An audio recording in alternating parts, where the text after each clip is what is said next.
Hello there and welcome to the Glow Up Method. This is a place, this is the space for you to discover who it is you are, to live a life that makes you proud, to seek, to enjoy the things that light you up. I am so grateful right now. I'm a little rosy cheeked. I'm not sure if it was from my little sun for the day or if it was from dancing and I'm still just glowing and on one. I felt so excited. It was my first time in an evening class back, and it's so funny because like if I go to pick up something, I'm like, I'm like slow. Anyways, hi. Actually, let me back it up a track. Hi there. My name is Natasha. I'm so excited to be your host today. It's been a beautiful day, and I just want to share that, my most important thing, my biggest giveaway, and takeaway, whatever it is for the day, is honestly to just explore different options. Keep your doors open. I said yes to something a long time ago that I didn't even know existed. I said yes to me. I said yes to working out. It took a lot of courage to do that. It took a lot of courage to say yes to me because I was taught, I believed, I learned how to survive by saying no to me. No to the things I want to do. No to the things I didn't want to do. Yes to the things I didn't want to do. I wanted to make everybody around me happy. I really took on everybody else's stuff. And I felt so many times, I said in my life, that it felt like, even in my household, it felt like I was literally carrying this wagon, and all my kids were in there. Chris was in there. My uncle and my auntie at times were in there. My uncle more so than my auntie, but when she got very ill with cancer, then she was in the wagon, and all these things. And I was just going up a steep hill like this, like we are in San Francisco in the steepest hill, or going up a pyramid or something, and I'm carrying all these people on my back. And you know what? They were back there kicking their feet up. They had the parasol to shade them from the sun. Oh, don't worry, mama packed snacks and drinks, and they were having a good old time. They got music back there, and meanwhile it felt like I was carrying the weight of the world, the weight of every person, until I just snapped, until I was like, I am too depressed, I am too upset, I'm too overweight. Like, I just felt like an alien in my skin. I just felt so overwhelmingly burdened. And I loved my family still. I loved them. Don't get me wrong, I loved my family. I just didn't love me. And I was miserable. Like, I was just miserable. And yeah, I was happy. There were times I was happy. I was happy to watch my kids play games. I was happy to see them score. I was happy, they did well on a test that they worked really hard on. I was happy they made a friend. I was happy they did, something kind for somebody else. Like, I had happiness in my life. Don't get me wrong. Like, I had experiences. I had friends. I had, things that brought me joy. But it was so different. It was so based on everybody else's needs and wants. And it's okay. Like, it's hard to be a mom. It's hard to be a caregiver. It's hard to be an employee. Like, it's hard to do all these things and balance it out. I do have some luxuries. Like, I have some luxuries with the flexibility of my schedule. I do have some hardships where, I've got a lot of kids still in the house. I have things that perhaps you don't have. And so, yeah, I get the luxury to go sit outside in the sun for 10 minutes. And maybe it's not that easy for you. Maybe you live in a climate where it's not even going to be sunny for another few months. So maybe you don't get the same privileges or, things that I get that really fuel me up. But I'm here to say you need to find what fuels you up. Again, when I started this health journey at 300 pounds, I had no confidence in myself. I had no reason to even believe anything I would do would succeed long term. Because there had been things that had succeeded in a short term, right? Like, I could do a 1,200 calorie diet and I could drop weight fast. But was it sustainable? No. Was I happy? Hell no. was crying. I was starving. I was obsessed with reading calories accounts and thing, and then having a pouting thing, and then realizing how many calories were actually in an Oreo. And I mean, Oreos are fine. Like, I like them in a milkshake, but like, I'm not that big of an Oreo girl, but like, just knowing how many calories in there, or like a bowl of cereal. Hello? Have you ever measured out what like they call a bowl of freaking cereal? It was like 3/4 of a cup and 1/4 of a cup of milk. I was like, so what? Like, that was an appetizer. Where's the rest of the food? Like, I was in shock. So the value of me doing a 1,200 calorie diet was, in a sense, it taught me something it reminded me of in school. I said, I remember in school I learned about the United States, government, and I learned about the word checks and balances. And so what I had realized was I was eating in this fashion where there wasn't a checks and balance. I would just eat and eat, and I didn't do anything to kind of balance it out. I didn't do any exercises, and I kind of was like blind to the fact that like this is how much stuff is. And even when they started putting the calories on menus, dude, I just tuned that out. I'm not reading. I am here to enjoy myself at a restaurant. But we very infrequently ate out at a restaurant. So it was a matter of me cooking here. And I cook with full butter, full whole milk, like full fat, like heavy creams. Like that's the way I learned how to cook. And I'm not saying that we don't eat healthy and grill things and other methods as well. Bake, salmons, and I'm not saying we don't, but when we do eat these things, like there was a time in which we used to use like the, alternative butters and stuff like that. But then that was just filled with so many things like shelf stable. What are we talking about? Like, this should not be shelf stable, for what I'm using this for. So I kind of tried to move away from those more processed things as I learned. Again, like I had went from this deprivation as a child where I was like really deprived, and I was taught to hate food in a sense, like where food was bad, food was awful. And then I was conflicted because I ate it and I was like, but it's so good. How can it be bad? My dad was so obsessed with eating boiled chicken and raw eggs and freaking steamed and raw broccoli. And I was not the one for this. Like, my palate had not evolved to enjoy that type of cuisine.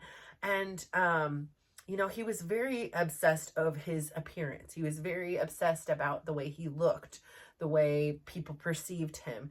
He's a salesman. I mean, I guess they look at you first, right? And everybody, we like it or not, we pass judgment on people. Oftentimes we're wrong. Oftentimes there's been times where I've like, oh my gosh, this person gets on my dang nerves. And next thing you know, my kids are best friends with their kid, and we're besties. And I'm like, oh my God, I was so wrong. Like, I almost didn't give you this benefit of this doubt, and this was a long time ago, but I almost didn't get to know you because you annoyed me for no reason beyond you existed. And then I'm like, I really, really like you. Like, you're pretty awesome. So, sometimes our first, impressions are wrong, right? Like, we do, or sometimes they are dead right, like sometimes you're like, yeah, I knew I would not like you, or like we just went in jive, and that's fine. Like, there's a whole world of people out there that we can be friends with, and ones that we can just wish well from afar. But I don't even know what the freaking point of all that was. But I got in this relationship where I thought like food was so bad, that it was this evil thing, and the better it tasted, the more evil it was. And so when I got out in this world, I still had these cravings, and I was like, what? I can buy soda myself? What? I could buy, mac and cheese, and I can buy, just chippies, like, fine. Desserts? Oh yeah, like, I'm getting you all.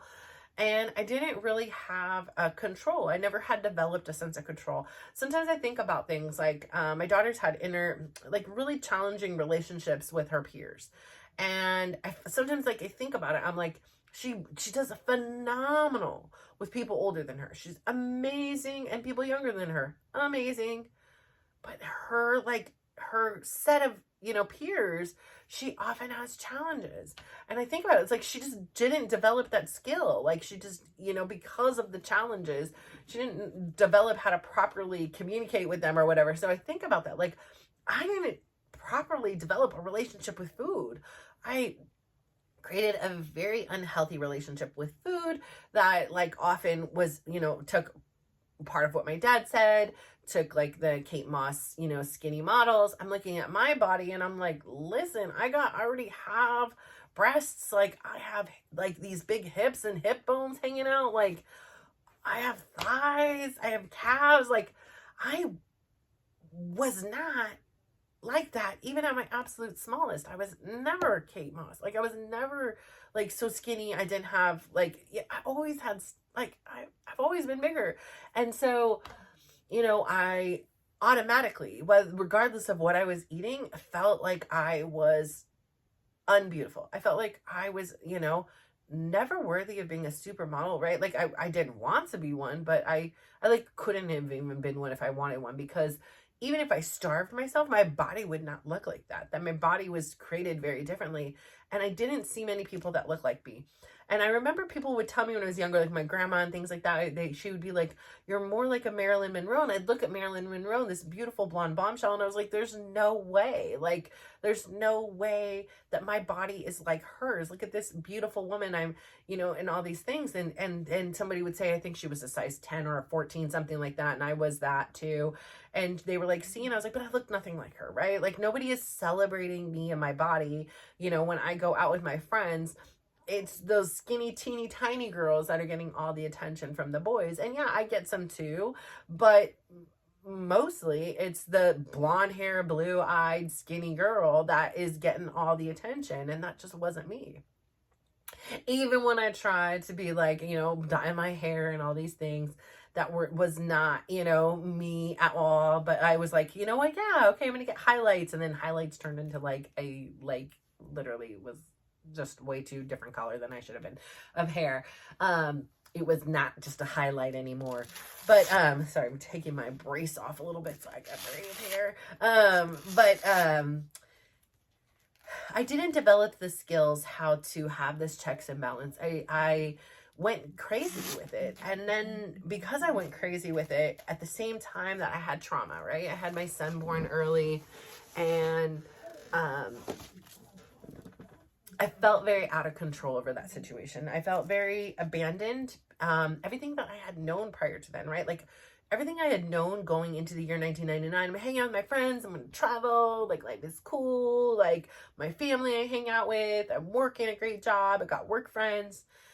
And pan to when my son was born December 28th, everything changed. My family dynamics changed. I was living in a house. I was suddenly married. I didn't even really know this person. I didn't hang out with my friends much because they were still young and partying. And I am now like a responsible mother, which meant I was like Mother Teresa over here. I'm not going to do anything to jeopardize, the health and well-being of the baby while I was pregnant. And then suddenly I have a premature baby. And then that took everything to the 10x fold.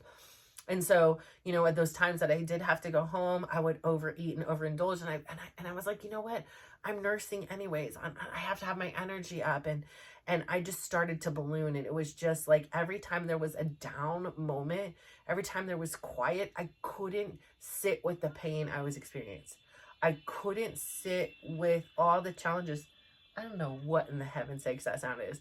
I was unable to sit with it. It just was so painful. And I was so confused and out of control. And I didn't even know what my life was anymore. Like, I was like, what? Is this a weird dream? Like, in some ways, like, this is also weird. Like, I'm waking up next to a stranger in a sense. And I've got to go see my baby in the hospital. And oh, he's got all these medical ailments, and my family barely comes around anymore, and I don't go around them, and my friends I barely talk to. Like, it just felt like so foreign. And I really leaned into that food, and it was there for me. Like, it was there for me always. Like, there wasn't a time like that, like I reached food. I was always so fortunate that there was food. And if there wasn't food in my house, I had enough money to go and buy whatever the food was that would satisfy this pain, this craving, this this desire. And sometimes I would eat until I couldn't eat anymore. I don't have a full. I go really hard in a lot of things. Like, if you know my personality, I came home today, and again, in my class today, everybody's like, you were doing too much. Like, you were doing too much and all this stuff. Like, slow down, all these things. I saw you, like, slow down. And then Chris is, I came home and told him that. He said, yeah, that's just, that's your personality. It's like, you just do too much. And so as on account of me, he's like, and I don't know if that's a good thing or a bad thing. I mean, that's just who you are. And, like, when it came to the food, I learned how to eat so much. I didn't really have a full, like, sometimes on a rare occasion, I'm like, oh my God, I ate too much, right? Like, but that quickly goes away. I mean, I see other people, I hear other people, and they're like, they cannot physically eat what I can eat. They cannot sit in that discomfort. And I'm like, oh, well, I'll just get up and walk for 2 minutes, and that feeling goes away for me. Like, I don't have a super full feeling. So it allows me to really indulge. And I'm having the reality of this adapting body right now, right? Like, my body is in transition. It was in transition, and it then transitioned into this, and I was able to more or less maintain. I mean, I had small fluctuations. I could tell by my own looking on, say, like, a review of this, I could be like, oh, okay, like a teeny there, like, oh gosh, what was going on? Like, I look smaller. I can say, oh, I was, maybe eating a little bit more during that time. And it's not in criticism. It's just an observation, because I'm sitting here every day watching myself, and I can, then compare to, like, what do I see now? And so I was able to maintain within a small amount. And now, like, I've gained a lot of weight and fluid, and I feel, once again, uncomfortable in my skin, partially because of the surgery, right? Like, I've got this incision, I've got this major swelling above and below the incision, I've got this swelling that's permeating to my arms, my legs, my everything. So I say all that to say, in life, we need a check and balance. We need balance. Like, it's okay to do too much, but it's also okay to rest a lot. And I do that. Like, I do find my rest. I knew, like, today, I knew I really wanted to go to my dance, and I wanted to go all out. I knew I haven't done a nighttime class, so that was a new challenge for me. So I planned for it. I made that plan. I didn't do a whole lot of physical activity today. I had my an appointment with, like, a lymph specialist, who gave me, like, a very brief, because it was our evaluation one, but a very brief, like, lymph massage, which was great. Some technique things that I could kind of adapt into here to help move with the swelling, some recommendations, maybe some stronger compression and things like that can kind of help to facilitate the movement of the lymph, that's, kind of swelling up in me. And so I'm just really grateful that I have these options. I have these options to check and balance, that I have these options to pursue and lean into the things that I love. I feel alive again. I feel like I'm back. Like, and yes, I may not be able to do the things I was able to do at the level I was able to do them before, but damn, I am sure trying to do my best. And I am also listening to my body in the moment. And there's something magical about it. Because, like I said, I would be, like, gingerly, like, let me pick this up, picking up the towel before. And then the music comes on, and it's just this whole nother diva comes out. And she has no, like, limits. She has no limitations. And I would pause, and I would say, I am so grateful. Like, I am so grateful I am able to do this right now. A few weeks ago, heck no. Like, I'm so grateful that I'm in very little pain, if any at all, while doing it. And I'm doing it as safe as I possibly can. I'm stopping to get my water and all those things. And so checks and balance is really important in our lives. We need balance in order to thrive. We need all of those things in order to have this foundation and be able to progress, right? Like, if I do too much today, that means I won't be able to do anything tomorrow. If I am not paying attention to myself, if I am not eating healthy and well, then I'm not going to be able to do it. It has an effect. Every choice, every decision you make has an effect on the future you. And so ask yourself, like, is something I'm doing today going to harm or help the future me? Like, will that future me be really appreciative that I did this? Like, there are many things that I'm like, I am so glad future me got gas today. And I really didn't want to, you know, she didn't want to yesterday, but she was like, you know what, I'm just going to do it so I don't have to do it. And you're so grateful because as luck would have it, you get a call, you're running late, you wouldn't have had time to get it. Like, there's so oftentimes simple things like untying my shoes. So when I get to the garage and I put my shoes on, I can just slide my feet in.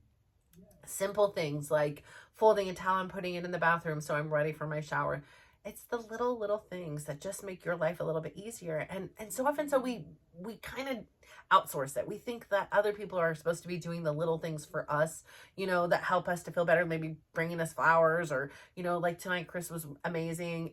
Without asking, he watered all my flowers. Appreciate that so much. Like, so it's just the little things in life that you can do to make yourself successful. So I say all this to say thank you so much for tuning in. I'm really proud of you. I am so grateful for this opportunity. I'm so grateful for my gym friends. I'm so grateful for my tenacity that yes, I may be that girl that just does too much, but I would so rather for me to live a life that I'm proud of. I'd rather be the girl that's doing too much than the one that's not doing enough.